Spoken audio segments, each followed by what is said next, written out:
Hello everyone, welcome to Sanla circle. আজকের ভিডিওটা ভীষণই চ্যালেঞ্জিং, তার কারণ প্রায় 400 থেকে 450 জনের বিরিয়ানি রান্না করে আজকের খাওয়ানো হবে।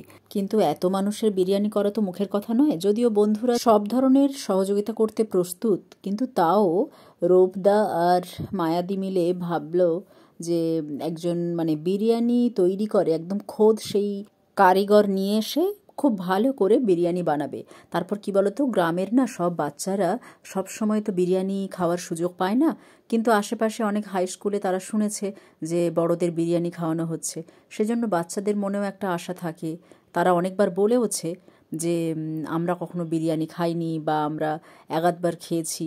সেজন্য বাচ্চাদের কথা ভেবে এবং বড়রা সবাই মিলে আনন্দও করবে এবং সবাই মিলে খাওয়ার ভাগ করে খাবে, সেই কথা মাথায় রেখেই আজকের এতজনের বিরিয়ানি রান্না করা হচ্ছে। যেখানে রান্না করা হচ্ছে সেই জায়গাটাতে তো নিয়ে যাব তোমাদেরকে, তবে তার আগে রাস্তায় এইখানে দেখো এক গুচ্ছ ভাট ফুল ধান ক্ষেতের পাশে কি সুন্দর ফুটেছে। ঠিক এই সময় বসন্তকালেই গ্রামের রাস্তার দুপাশে এই ফুল ফুটে থাকতে দেখবে। অনেকে বলে শিব পুজোতে আর মনসা পুজোতে নাকি এই ফুল লাগে। দূর থেকে দেখলে কিন্তু অতটা বুঝতে পারবে না, যখন কাছে যাবে না তখন বুঝবে যে ফুলটা কি অসাধারণ দেখতে। অথচ রাস্তার পাশে বিনা যত্নে নিজের থেকেই হয়, সিজনে ফোটে, আবার অসময়ে ফুলগুলো সব ঝরে পড়ে যায়, তবে গাছটা সারা বছরই দাঁড়িয়ে থাকে। একটু কাছে এসে দেখো ফুলগুলো দেখতে কি সুন্দর।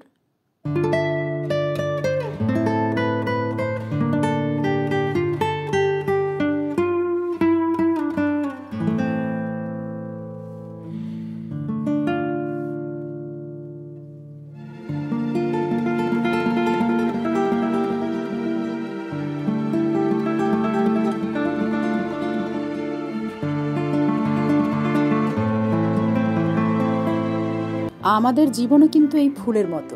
দেখো, আমরা জন্মাই, আবার যার যখন চলে যাওয়ার থাকে তখন সে মারাও যায়। একইভাবে ফুলগুলো ফোটে, আবার যখন শুকিয়ে যাওয়ার থাকে, ঝরে যাওয়ার থাকে, তখন তারাও ঝরে যায়। কিন্তু পৃথিবীতে যার যখন আসার থাকে তাকে তখন আসতে হয়, আর যখন চলে যাওয়ার থাকে তখন চলেও যেতে হয়। যাই হোক, যেখানে বিরিয়ানি তৈরি হওয়ার কথা ছিল আমরা সেখানে চলে এসেছি।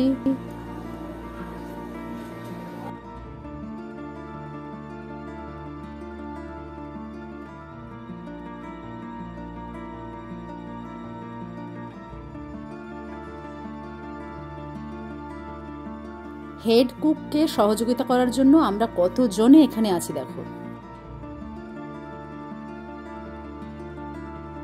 রান্না খুব সকাল সকাল বসানো হয়েছে, অনেকটা রান্না এগিয়ে গেছে, তারপরে আমরা এসছি।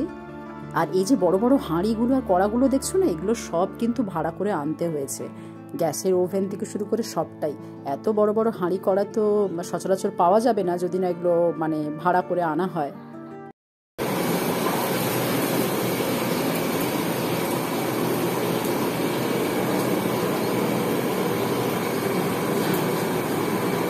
মাংসের পিসগুলোকে এখন তেলে ভেজে তুলে রাখা হচ্ছে।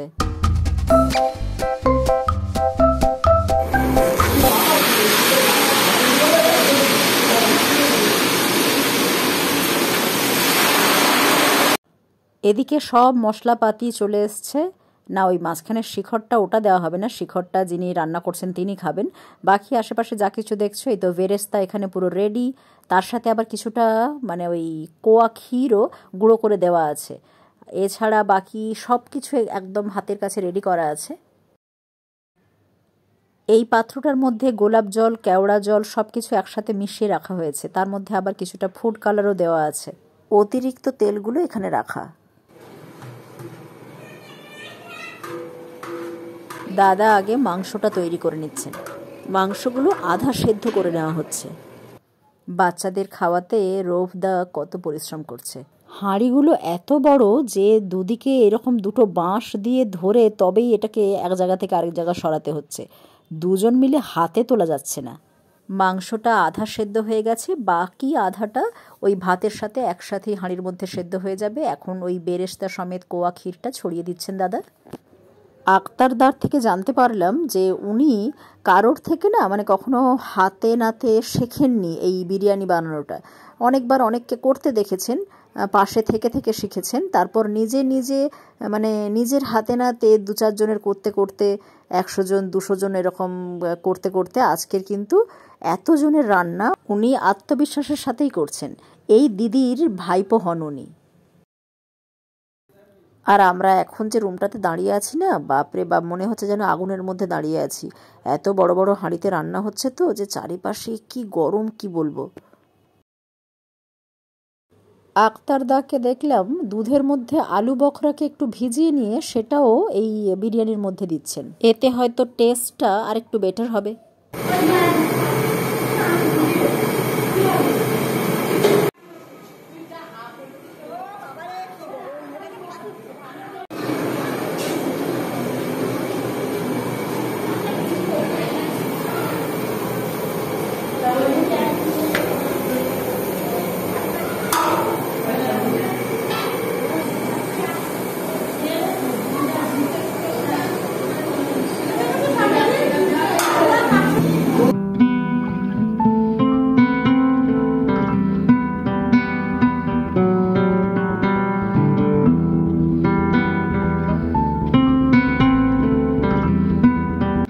এদিকে স্যালাড বানানোর প্রস্তুতি চলছে। দিদি ভাইতে ভীষণ ব্যস্ত।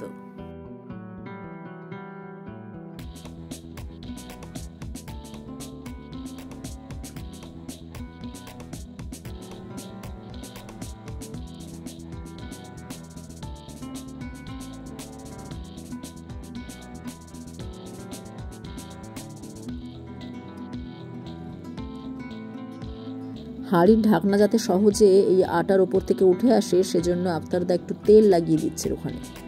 এবার হাঁড়ি ভর্তি বিরিয়ানি দম দেওয়ার পালা।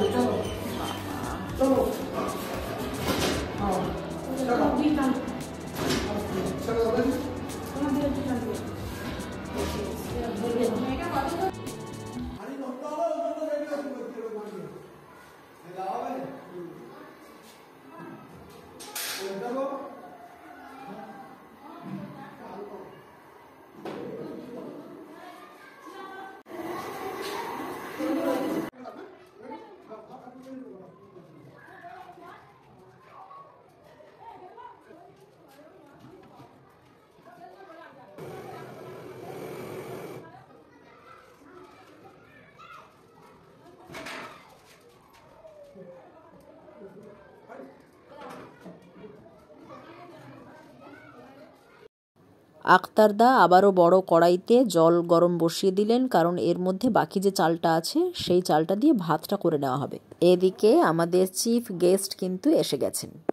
আর শুধু আসেননি, হাতে আবার 5 কেজি ওজনের তরমুজও এনেছেন আমাদের জন্য। যখনই ভাবছি যে গ্রামের বাচ্চারা আজকের এই টেস্টি বিরিয়ানিটা খেতে পাবে, তখনই না মনটা একদম ভরে যাচ্ছে। আমাদের আজকের গেস্টদের মধ্যে ইনিও একজন, আর ইনিও একজন। তরমুজ ধুতে এসে কি হাল, এত ভার হাতে ধরতে পারছে না বেচারি। বন্ধুরা বলল যে আগে বাচ্চাদের বিরিয়ানি দেওয়া হবে, তারপর নিজেরা খাবে, তার মানে অনেকটা সময় লাগবে। তাই সবারই একটু খিদে পেয়ে গেছে। আর আমাদের চিফ গেস্ট যে তরমুজ আমাদের জন্য এনেছেন, সবাই এখন সেটাই ভাগ বাটোয়ারা করে খাচ্ছি। টেবিলের ওপর বঁটি তুলে দিয়ে কি বিপাকে পড়েছে রোবদা, তাই বাকি দুজনকে বঁটিটাই ধরতে হয়েছে। একজন কাটছে, বাকি দুজন বঁটি ধরেছে। তরমুজ একখানা কাটা হচ্ছে আমাদের।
বাপরে বাপ, এ আমাদের কি খাওয়া!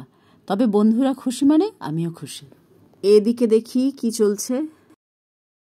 চারিদিকে ছড়িয়ে ছিটিয়ে এত কর্মকাণ্ড হচ্ছে না, মানে একার পক্ষে সবটা তোলা সম্ভব হচ্ছে না। শ্রাবণীদি যদি না থাকতো এই পার্টটা তুলতেই পারতাম না। থ্যাংক ইউ শ্রাবণীদি, সত্যি এই পার্টটা না হলে মিসই করে যেতাম। যাক বাবা, বিরিয়ানি রান্না হয়ে গেছে, এবার বাচ্চাদেরকে পরিবেশন করা যাবে।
যে কোনো ভালো খাবার দেখবে যখন সবার সাথে ভাগ করে খাওয়া হয় না, তখন তার মজাটা অনেক বেশি হয়।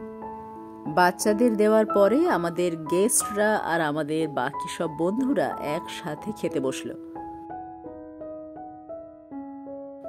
পরিবেশনায় আজ আমাদের ঝুমকিদি।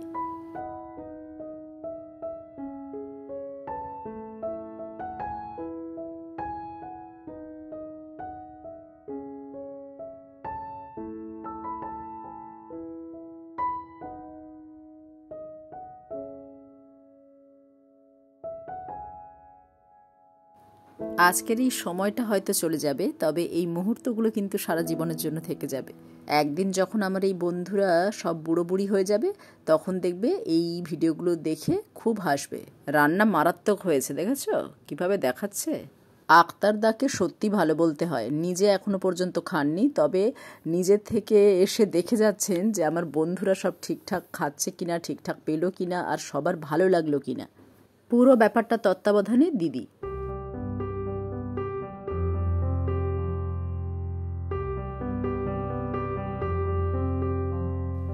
আক্তারদা আজকে দাঁড়িয়ে থেকে সবাইকে খাইয়ে তারপর যাবেন।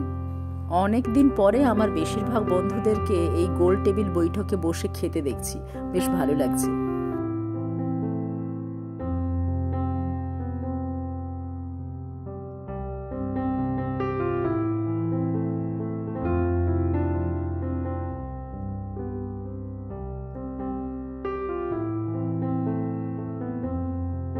লজ্জা পাচ্ছে বেচারি।